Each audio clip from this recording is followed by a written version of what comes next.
ক'ব আপুনি?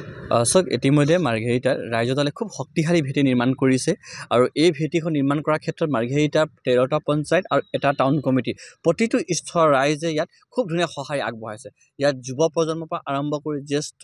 প্ৰাক্তন শিক্ষক প্ৰতিটো স্তৰৰ ৰাইজে ইয়াত সহায় কৰিছে আৰু মানুহবোৰ গভীৰ আস্থাৰ বিকাশ বা আস্থাৰে বাট চাই আছে যে ৰাইজৰ দলে আমূল পৰিৱৰ্তন এখন আনিব, যি সঁচা অৰ্থত ছাত্ৰ ছাত্ৰীসকল পঢ়িবৰ কাৰণে স্কুল ভাল থাকে, য'ত মানুহবোৰে মেডিকেলখন যাওঁতে সামান্য এক্সাৰচাইজ কৰিবৰ কাৰণে উভতি ঘৰলৈ যাব নালাগে, মানুহবোৰে যাতে পঢ়া শুনা কৰাৰ পাছত চাকৰিমুখী হোৱাৰ কাৰণে তেওঁলোকে চেন্নাই বেংগলোৰত গৈ মৃত্যুমুখত যাতে পৰিব নালাগে, তাৰ কাৰণে মানুহবোৰ ইংগিত বহন কৰিছে আৰু সকলো এটা বিশ্বাস আছে যে ৰাইজৰ দল যদি আহে অনাগত দিনত তেতিয়া মাৰ্ঘেৰিটা ইণ্ডাষ্ট্ৰী হ'ব, মাৰ্ঘেৰিটা ভাল স্বাস্থ্য কেন্দ্ৰ আহিব, স্কুল আহিব, মাৰ্ঘেৰিটা ক্ষুদ্ৰ চাক্ষিত উচিত মূল্যবোৰ পাব, বিভিন্ন জাতি জনগোষ্ঠীৰ যি থলী মাৰ্ঘেৰিটা সেই প্ৰতিটো ৰাইজৰ কাৰণে আপোনালোক সকলোৱে জানে যোৱা 10 বছৰ পৰতো বিধানসভাত এটা শব্দ গুজৰি থকা নাই মাৰ্ঘেৰিটা সমষ্টিৰ ফালৰ পৰা। গতিকে এই 26ত মাৰ্ঘেৰিটা সময়ত অন্যথা এখন শব্দ গুজৰি উঠে। বিভিন্ন জাতি আৰু জনগোষ্ঠীৰ মাইক্ৰ' ট্ৰাইববোৰ আছে, তেওঁলোকৰ কাৰণে এষাৰ যাতে ইয়াৰ স্থানীয় বিধায়ক গৈ মাত মাতে, তাৰ কাৰণে ৰাইজ অতি আগ্ৰহেৰে বাট চাইছে। বৰ্তমান যিগৰাকী মানে বিধায়ক মহোদয় আছে তেখেতক বিদায় দিব লাগে বুলি মানুহে ইতিমধ্যে মন মেলিছে আৰু ইয়াত বহুত সমস্যা আছে, ইয়াত সম্ভাৱনাপূৰ্ণ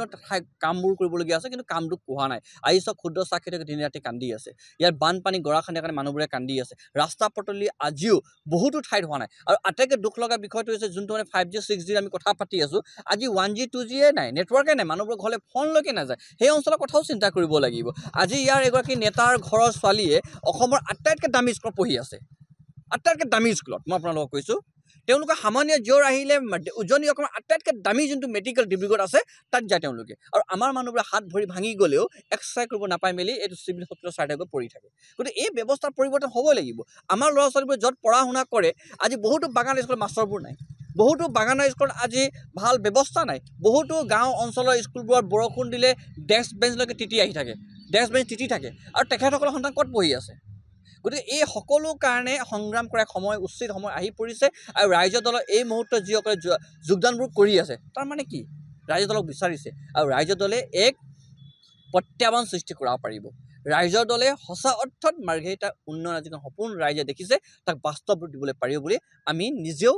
সেই জনতাৰ ওচৰলৈ গৈ আমি ইতিমধ্যে প্ৰতিশ্ৰুতিবোৰ দি আহিছোঁ। আজি কিমান সংখ্যকে জইন কৰিলে? চাওক আজি এই মুহূৰ্তত বিভিন্ন ৰাজনৈতিক পাৰ্টিৰ পৰা কোনোবা প্ৰাক্তন ইয়াত ৱাৰ্ড মেম্বাৰ জইন কৰিছে, বুথ কমিটিবোৰ জইন কৰিছে আৰু কিবা ৰাজনৈতিক দলৰ বিষয়ববীয়াসকলেও জইন কৰিছে। ইয়াত আমাৰ মোটামুটি 120 পৰা 150 গৰাকী জইন কৰিছে। চাওক মিছা কথা কৈ লাভ নাই, আমিতো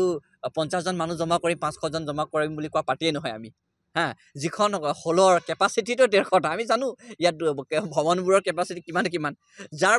ভৱনটোৰ কেপাচিটি 150 তেওঁলোকে তাত 500 মানুহ জইনিং কৰাইছোঁ বুলি কয়, আৰু কিছুমান হলত আছে যে কেপাচিটি 250 তাত আকৌ তেওঁলোকে 600 মানুহ জইন কৰাইছোঁ বুলি কয়। গতিকে মিছা কথা কোৱা নাই, আমাৰতো কাৰ্যালয়ো নাই, আমি মুকলি আকাশত তলত মিটিং পাতি ফুৰি আছোঁ, জনতাৰ চোতালত পাতিছোঁ, খুব ধুনীয়া সঁহাৰি পাইছে। ক'ৰবাত আমি 100জনে জইন কৰিছে, ক'ৰবাত 150জনে জইন কৰিছে। এটা সময়ো আছিলে মাৰ্ঘেৰিটাত আপোনালোক সকলোৱে জানে যোনদিনা আমি যোগদান কৰিছোঁ প্ৰায় 3000 ওচৰ পাছৰ মানুহে যোগদান কৰিছে আৰু এই যোগদানটো আমি বাৰম্বাৰ কৈছোঁ, এটা যোগদানটোৱে পৰিৱৰ্তনৰ ইংগিত। আৰু আমি শুনিছোঁ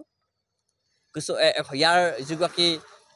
বিধায়ক মহোদয় তেখেতে কৈছে মোৰ কোনো ইয়াত বোলে প্ৰতিদ্বন্দ্বী নাই। ঠিক আছে, তেখেত যদি প্ৰতিদ্বন্দ্বীয়ে নাই তেতিয়াহ'লে ৰাহুল চেত্ৰীৰ কাষত থিয় হৈ ফটো মাৰি থকা মহিলাবোৰক তেখেতৰ এই সাংগু পাংগুবোৰে গৈ কেলৈ দম দিয়ে অৰুণোদয় কাটি দিম বুলি। যদি তেখেতৰ প্ৰতিদ্বন্দ্বীয়ে নাই তেতিয়াহ'লে তেখেতে কেলৈ কয় তোৰ কিবা এইটো ৰাচন কাৰ্ডৰ নামটো কাটি দিম বুলি। যদি তেখেতে আমাৰ লগত ভয়ে খোৱা নাই, প্ৰতিদ্বন্দ্বী নাই বুলি আমাক বুলি ভাবিছে, আমি প্ৰতিদ্বন্দ্বী নহয় বুলি তেখেতে ভাবিছে, তেতিয়াহ'লে তোৰ আহি থকা আইৱে ঘৰটো কাটি দিম বুলি কেলৈ কৈছে, তেখেতৰ হাজবেণ্ডক মাতি মেলি দম কেলৈ দিছে। সাংঘাতিক ভয় খাইছে, সাংঘাতিক ভয় খাইছে, নিন্দাহৰণ হৈছে, কাবাৰ বুলি গ্লুক'জ লেভেলটো কমি গৈছে, মেডিকেলত দৌৰা আৰম্ভ হৈ গৈছে। মই ইমানলৈকে কৈ দিছোঁ আপোনালোকক, গ্লুক'জ লেভেল কমি গৈছে,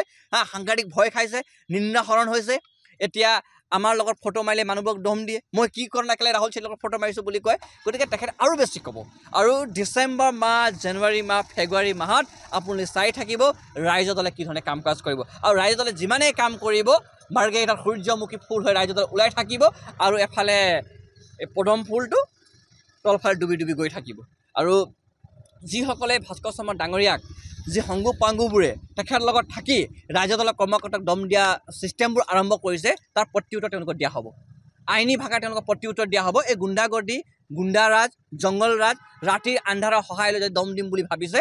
তাক কিন্তু আমি কোনো কাৰণে বাস্তৱ হ'বলৈ নিদিওঁ এইবাৰ আমি যুঁজিছোঁ যি বিজেপিৰ কৰ্মকৰ্তাই আমাক ইটেকিং কৰিছে তাৰ সন্তানটোৱে ভাল স্কুলত পঢ়িব লাগে বুলি যুঁজিছোঁ যি বিজেপিৰ কৰ্মকৰ্তাই আমাক ইটেকিং কৰিছে 1200 টকা নে 700 টকা পাই মেলি তাৰ ঘৰৰ মাতৃ আৰু পিতৃ যেতিয়া গা বেয়া হয় চিভিল হস্পিটেলত ভালকৈ ট্ৰিটমেণ্ট হ'ব লাগে বুলি আমি ফাইট কৰি আছোঁ আৰু মই বাৰম্বাৰ কৈছোঁ আমি যুঁজিছোঁ ভাস্কৰ শৰ্মা এগেইনষ্টত নহয় আমি স্তব্ধ হৈ থকা মাৰ্ঘেৰিটা উন্নয়নৰ বিৰুদ্ধে আমি যুঁজিছোঁ যি মানুহবোৰে মাৰ্ঘেৰিটা উন্নয়নৰ বাধা দিছে তাৰ বিৰুদ্ধে আমি যুঁজিছোঁ আৰু এবাৰ 100% আমি চিয়'ৰ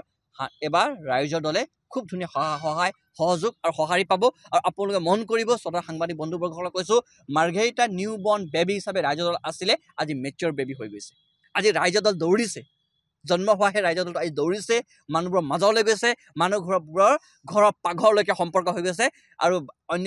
যি আমাক সমালোচনা কৰি থকা ৰাজনৈতিক দলসমূহৰ কিন্তু তেওঁলোকে কেৱল তেওঁলোকৰ চোতাললৈকে গৈ পাইছে আমি মানুহ পাকঘৰলৈকে গৈছোঁ মানুহ অন্তৰলৈকে গৈছোঁ ইয়াই ৰাইজৰ দল যিকোনো খবৰৰ বাবে যোগাযোগ কৰক 7099017330 লগতে 7099017110 নম্বৰত